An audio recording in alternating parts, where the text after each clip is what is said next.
Okay, so first, SRG. Second, Fanatic Onic. Third, Aurora. Fourth, Liquid. Fifth, RRQ. And these are the three parts. Three. Okay, because NA fans are watching, right? So let's go BTK.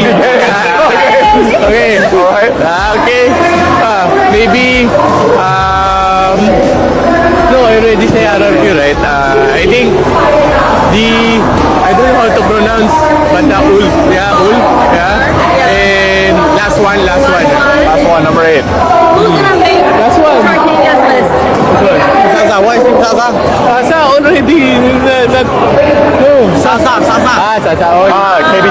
KBG? KBG. Okay. And that is top 8 list for Coach Arcadia.